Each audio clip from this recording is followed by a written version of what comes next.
Let's keep it in the NBA playoffs, but switch to the Cavs and the Pacers series. The Cavs overcoming a 26-point deficit to beat the Pacers. They take a 3-0 lead tonight in that series. Less than 2 weeks ago, Cleveland blew a 26-point lead in one quarter to the Hawks. Ty Lue was asked tonight if that loss helped spark tonight's win.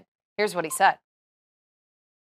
They did it in one quarter, which I've never seen before. It took us 2 quarters, but we cut the lead and we got the lead down I think to 10, and they took it back up to 20 again, and we never lost our composure. We stayed with the game plan. LeBron willed us in. He willed us home. I think 41, 12, and 13. And played the whole second half. And that's what playoff basketball is all about. You got to be willing to sacrifice and lay it on the line, to win a game, and that's what he did for us. You think there's any correlation? No.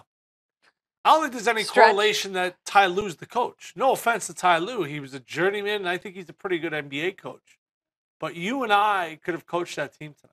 Now, the one thing he did do, he did sit some of his starters in the fourth quarter because he went with the hot guys. And that's what you're supposed to do. When a team's rolling, you don't all of a sudden take the guys out who are rolling, the Kyle Korvers of the world, and say, no, now it's time we're going to see Kyrie Irving.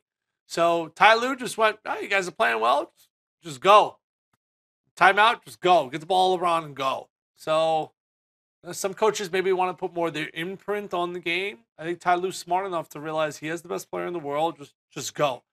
To answer your question, the Hawks regular season game, the Cavs just don't care about the regular season. They rest guys in marquee games on Saturday night. They weren't even trying to get the number 1 seed. Like they could have played for the number 1 seed on the last day of the season. Sure. They played nobody. The regular season of the NBA is an absolute, utter joke. It's a laughingstock. You just got to do enough to make sure that you get in the playoffs. And then once the playoff starts, that's all LeBron cares about. LeBron doesn't care about MVPs. LeBron doesn't care about scoring championships. LeBron doesn't care about first team. I think he cares about MVPs. He does. He does. Come on. I think the only thing he's chasing right now is 7. If he gets 7 NBA titles, now you have a real conversation. I think if he gets to 7 NBA titles, he has 3.